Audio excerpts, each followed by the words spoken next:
فأنا ناصح لإخواني بالصدع بالحق تبيض وجوههم. السكوت في مسألة الحزبية يضرها، فاصدع بما تؤمر وأعرض عن المشركين. سلامي على دماج ورجالها والشيخ يحيى ودار العلم يا سعد بانيها. Bismillahirrahmanirrahim. Adapun menjawab pertanyaan ucapan Asy'ariyah bahwasanya ilmu mantik bukan dibuat oleh Aristoteles, tapi dia sudah ada sejak wujudnya manusia. Jawabannya dengan memohon pertolongan pada Allah. Itu adalah ucapan dari sebagian syekh-syekh tersebut, syekh-syekh dari Azhar, dari Jamiah Azhar di Mesir dan yang semacam itu. Tapi yang betul adalah kalam Syekhul Islam Ibnu Taimiyah, bahwasanya ahli kalam mutaqaddimin mereka banyak mengikuti ajaran Nabi Ibrahim.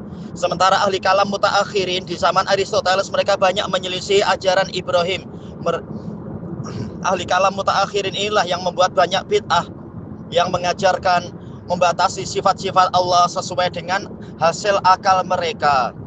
Dan itu adalah salah besar. Karena sejak wujudnya manusia, justru manusia itu mengenal Allah sebagaimana yang Allah ajarkan, bukan sebagaimana yang dibuat-buat oleh ahli kalam generasi terakhir. Allah Subhanahu wa taala telah berfirman, "Wa 'allama Adamal asma'a kullaha." Allah mengajarkan semua nama kepada Adam, yaitu semua ilmu. Dan tidak disebutkan bahwasanya Allah mengajari Adam bahwasanya Allah itu hanya memiliki 7 sifat atau 20 sifat, dan bahwasanya Allah tidak boleh punya tempat, bahkan Allah ada di mana-mana dan semacam itu. Tak ada itu. Mana dalil yang menunjukkan itu? Bahkan seluruh ajaran para nabi dan rasul mengisyaratkan Allah itu zatnya tinggi di atas sana. Sebagaimana ma'ruf bahwasanya Allah Ta'ala berfirman kepada para malaikat untuk bersujud kepada Adam dalam keadaan malaikat, demikian pula iblis dan Adam masih ada di langit. Kemudian tatkala iblis tidak mau sujud pada Nabi Adam, maka iblis diturunkan ke bumi, menunjukkan Allah memang tinggi di atas sana. Dan tatkala Nabi Adam berbuat kedurhakaan, maka Allah Ta'ala memerintahkan untuk Adam dan Hawa turun ke bumi, menunjukkan bahwasanya zatnya Allah bukan di bumi, bukan di mana-mana, tapi tinggi di atas langit sana. Demikian pula yang diajarkan oleh Nabi Musa alaihissalatu wassalam, bahwasanya tatkala dia memperkenalkan tentang Allah kepada Fir'aun, maka Nabi Musa menyebutkan bahwasanya Allah Ta'ala itu tinggi di atas langit. Makanya Fir'aun mengatakan, ya Hamanu benili sarhal la'ali ablughul asbab samawati fa'atolya ila ilahi Musa wa inni la'adhunnuhu kadhiba. Wahai Haman, buatkan untukku yaitu menara dari tanah liat, untuk aku naik ke pintu-pintu langit, untuk aku melihat Tuhannya Musa, karena aku menyangka dia itu dusta. Menunjukkan bahwasanya Nabi Musa mengajarkan bahwasanya Allah itu tinggi di atas langit. Makanya Fir'aun meminta Haman untuk membuat menara untuk melihat ke langit, melihat Tuhannya Musa, karena dia tak yakin ucapan Musa itulah betul.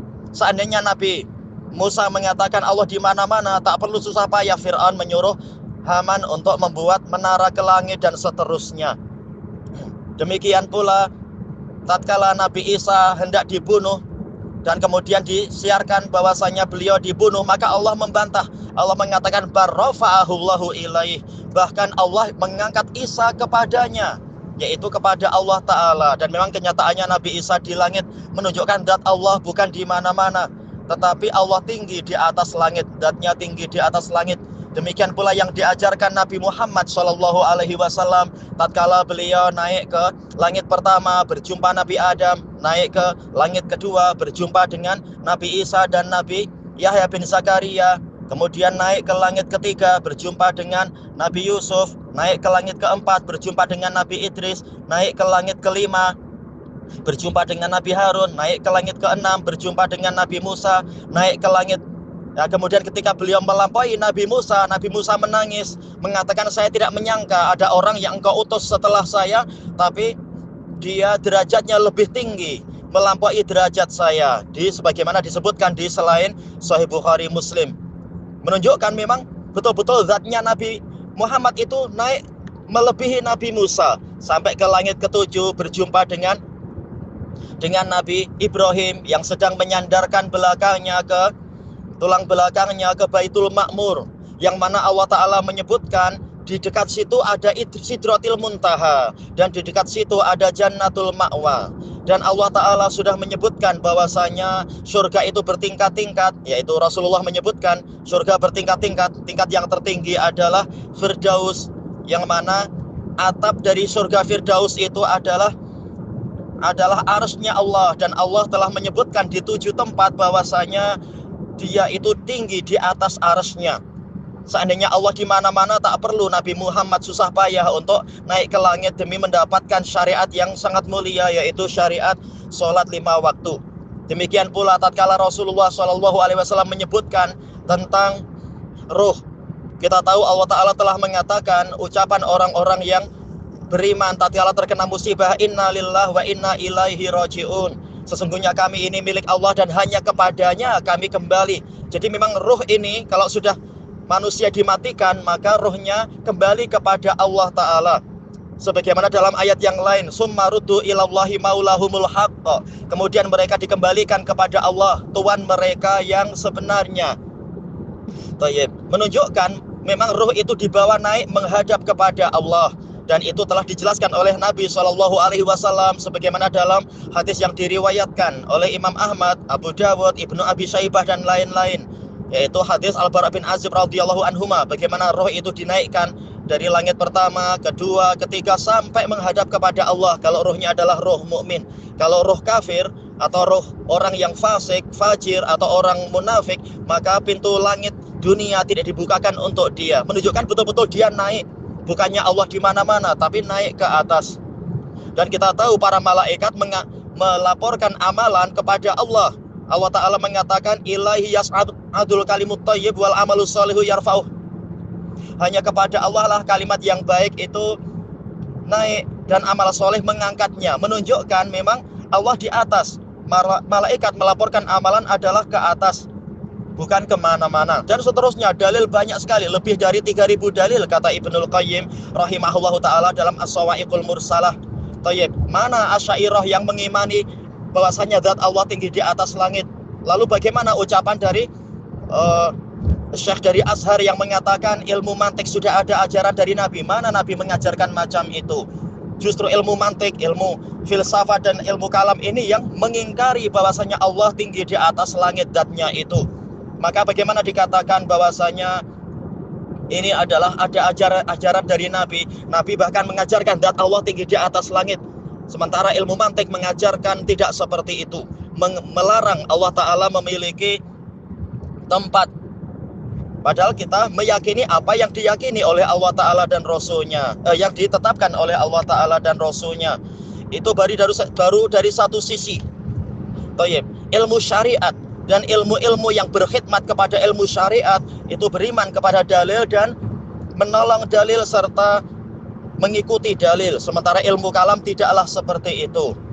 Makanya ketika manusia itu masih sesuai dengan fitrahnya, dia yakin Allah Ta'ala tinggi di atas langit sana. Sebagaimana dijelaskan oleh Syekhul Islam Ibnu Taimiyah, tatkala seseorang itu mengalami musibah, mengalami situasi yang sangat mendesak, situasi kecemasan, jiwanya tidak melihat ke kanan ke kiri, tidak melihat ke bawah, tapi jiwanya itu melihat ke atas karena tahu Rabbnya ada di atas sana. Sebagaimana tatkala Abdul Ma'ali Al-Juwaini naik di atas mimbar, dia mengatakan, kita tidak mengatakan Allah di atas arsy, Allah di suatu tempat, karena Allah tidak punya tempat. Maka dia dibantah oleh Al-Hamdani. Al-Hamdani mengatakan, wahai Syekh, tinggalkan kami dari pelajaran ilmu kalam ini, tapi jelaskan bagaimana daruriyat yang didapatkan oleh orang yang mengenal Allah. Tatkala dia dalam situasi susah, dia mengatakan ya Allah, maka jiwanya itu menengadah naik ke langit. Bagaimana Anda memahami ini? Langsung dia memukul kepalanya sendiri mengatakan hayyaronil Hamdani. Hamdani membuat saya bingung. Ini menunjukkan fitrah manusia itu meyakini Allah tinggi di atas langit sana. Tidak seperti ajaran ilmu kalam yang merusak fitrah. Itu baru dari satu sisi. Dari sisi yang lain adalah fitrah manusia meyakini bahwasanya mu'til kamal aulabih, pemilik kesempurnaan lebih berhak memiliki itu. Ini adalah keyakinan fitrah dan ini adalah keyakinan akal dan didukung oleh dalil-dalil syar'i bahwasanya yang memberikan kesempurnaan dia lebih berhak memiliki itu. Makanya zat yang memberikan sifat rahmat kepada semua makhluk, dia lebih berhak memiliki rahmat. Sementara ajaran ilmu kalam yang ditetapkan oleh Asy'ariyah tidak menetapkan Allah memiliki sifat rahmat. Padahal sifat rahmat disebutkan dalam ribuan dalil. Tetapi Asy'ariyah tidak menyebutkan dalam 20 sifat itu sifat rahmat. Tapi mereka menakwil kembali kepada makna iradah dengan alasan ini dan itu. Alasannya sudah dibantah di dalam rekaman-rekaman yang banyak. Maka sangat lain antara ilmu-ilmu yang disusun oleh para ulama salaf, baik ilmu-ilmu mustalahul hadis, ataupun ilmu lughatil arabiyyah, ataupun ilmu usul fikih, dengan ilmu mantik yang disusun oleh para mubtadi'ah itu.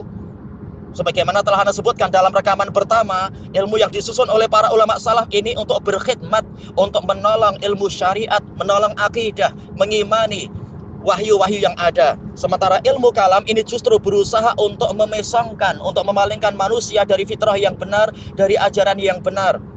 Ilmu yang diajarkan oleh para salaf itu meyakini benarnya kalamullah dan kalam Rasul sesuai dengan dohirnya. Karena apa? Karena kalamullah dan kalam Rasul telah memenuhi 4 syarat diterimanya dan diimaninya suatu perkataan, yaitu mencapai puncak tertinggi dari as-sidq, kejujuran, mencapai puncak tertinggi dari al-ilm, yaitu pengetahuan, mencapai puncak tertinggi dari an-nusah, yaitu kesetiaan, dan mencapai puncak tertinggi dari al-fasahah, kefasihan kalam. Maka tatkala kalamullah dan kalam Rasulnya memenuhi 4 syarat ini, dan itu pasti, maka tidak ada alasan untuk ditakwil-takwil dan dicarikan majasnya dan seterusnya. Sementara Asy'ariyah mereka menjadikan kalamullah dan kalam Rasulnya itu sebagai kalam yang penuh dengan majas, masih perlu ditakwil-takwil, seakan-akan Allah Ta'ala ketika menceritakan tentang dirinya, Allah Ta'ala tidak menggunakan kalam yang fasih, tetapi menggunakan majas, gaya bahasa yang harus ditakwil, yang dohirnya menyelisihi hakikatnya. Dan ini adalah kalam yang batil. Karena tatkala suatu kalam itu memenuhi 4 syarat, menunjukkan dohirnya inilah yang diinginkan. Sebagaimana tatkala Allah menceritakan dirinya tinggi di atas arsy, Allah tidak menyebutkan zatnya itu ada di mana-mana. Bahkan dia menyebutkan di 7 tempat bahwasanya dia itu tinggi di atas arsy. Seandainya yang dia inginkan zatnya itu di mana-mana, niscaya dia telah menjelaskan bahwasanya zatku ada di mana-mana. Tetapi justru dalil-dalil yang ada menunjukkan pengawasan, penglihatan, dan pengetahuan dia itulah yang di mana-mana, zatnya tinggi di atas arsy. Ini baru beberapa contoh terkait dengan masalah perbedaan antara ilmu kalam dengan ilmu yang disusun oleh para ulama salaf. Wallahu a'lam. Dan masih banyak pembahasan yang lain telah Anda sebutkan di dalam pelajaran Tadmuriyah dan yang lainnya. Wallahu a'lam walhamdulillahi rabbil alamin.